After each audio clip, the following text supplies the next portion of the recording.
iglesias afectadas por el carismatismo o el llamado movimiento palabra de fe tienden siempre a buscar, yo diría que indiscriminadamente, la causa de toda enfermedad en el pecado.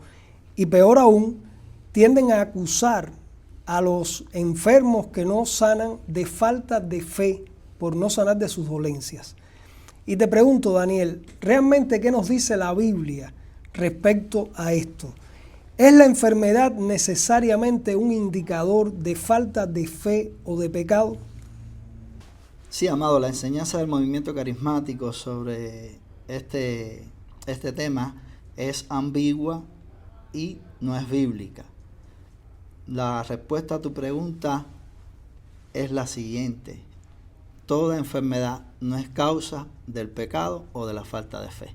Ahora, nosotros necesitamos demostrar esto bíblicamente. Si nosotros vamos al libro de Génesis, en el capítulo 3, ahí se nos relata la caída de nuestros primeros padres en el pecado y las consecuencias que la misma trajo sobre ellos, como el sufrimiento, las enfermedades, la muerte. Ahora, diciendo esto, también tenemos que decir que el hecho de que la enfermedad haya entrado producto del pecado original no quiere decir que todo pecado en una persona sea como consecuencia del pecado.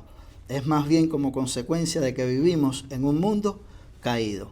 Nosotros podemos ir a la Biblia y leer en Lucas capítulo 13, el verso 16, y ahí se nos enseña que la enfermedad es producto de la obra de Satanás. Es decir, Satanás tiene un poder limitado, un poder restringido, pero tiene poder para hacer ciertas cosas. Incluso puede generar enfermedades en algunas personas. Lo tenemos ahí en el mismo caso de Job, lo que Satanás hizo ahí con Job, autorizado por Dios, pero lo hizo él con Job. También pudiéramos leer Juan, capítulo 9, versos del 1 al 3, y ahí vemos que la enfermedad no es consecuencia del pecado personal de la persona. Dice ahí este pasaje: al pasar Jesús vio a un hombre ciego de nacimiento y le preguntaron sus discípulos diciendo: Rabí, ¿quién pecó, este o sus padres, para que haya nacido ciego?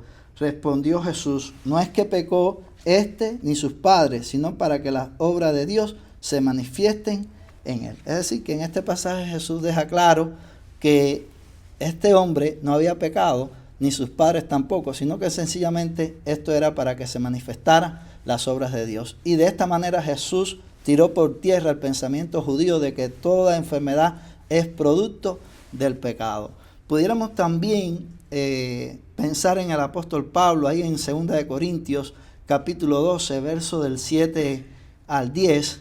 Ahí se dice que a Pablo le fue dado un aguijón en su carne. Dice un mensajero de Satanás que le abofeteaba y que él había orado en 3 ocasiones para que Dios quitara este aguijón. Sin embargo, Dios le había dicho: bástate mi gracia, porque mi poder se perfecciona en la debilidad. Es decir, esta enfermedad Dios la trajo, al parecer es una enfermedad. Este aguijón, los teólogos, los estudiosos piensan que es una enfermedad. Dios la trajo a la vida de Pablo para que él no se enorgulleciera, sino que dependiera de la gracia de Dios en medio de su debilidad, lo cual nos enseña que Dios puede traer la enfermedad sobre el creyente para enseñarle, para disciplinarle, para mostrar su gracia, su poder en él. También podemos citar 1 Corintios 11, 29 al 30. Este pasaje trata sobre el asunto de tomar la cena del Señor de manera indigna y dice lo siguiente: porque el que come y bebe indignamente, sin discernir el cuerpo del Señor, juicio come y bebe para sí.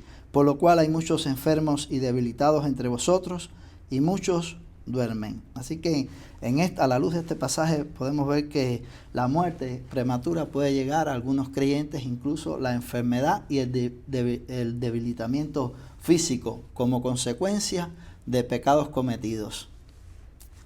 Ahora, pudiéramos resumir todo esto que hemos estado diciendo a la luz de la enseñanza bíblica con 3 ideas. La caída ha introducido la enfermedad en el mundo.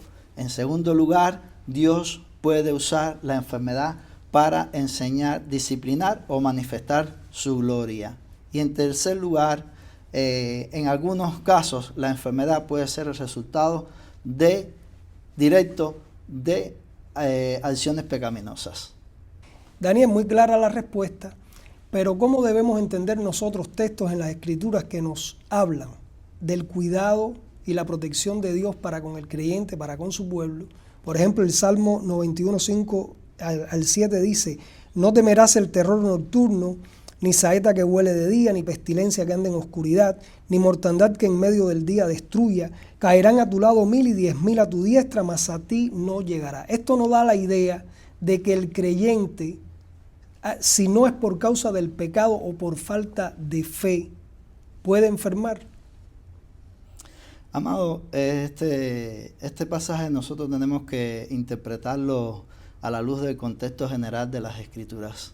No podemos aislarlo, sino que verlo en ese contexto. Y este salmo nos recuerda la protección y el cuidado providencial que Dios tiene por sus hijos. Pero este cuidado no implica que los creyentes no se puedan enfermar, que los creyentes no puedan morir.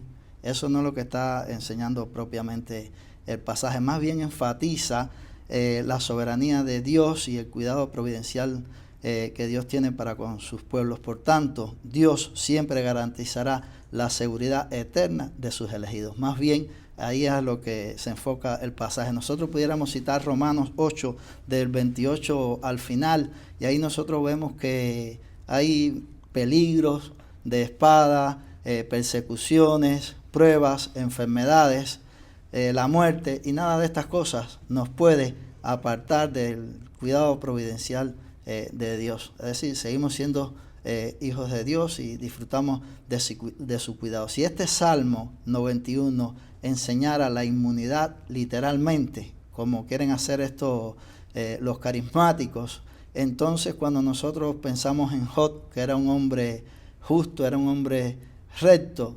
no tenía razón entonces para él sufrir ninguna enfermedad, y ahí podemos ni perder a sus hijos, ni perder sus propiedades, y podemos pensar en el apóstol Pablo, podemos pensar en Epafrodito, podemos pensar en otros cristianos que estaban sirviendo a Dios y sufrieron enfermedades. El cumplimiento pleno de esta promesa se verá en la nueva creación, donde no habrá más enfermedad ni muerte, como dice Apocalipsis 21:4. Dios puede liberar del peligro, Dios puede liberar de la enfermedad, pero también permite pruebas y enfermedades con un propósito superior. La verdadera seguridad del creyente está en Cristo y en la salvación que Él nos da, no en la ausencia de sufrimiento y enfermedades en este mundo.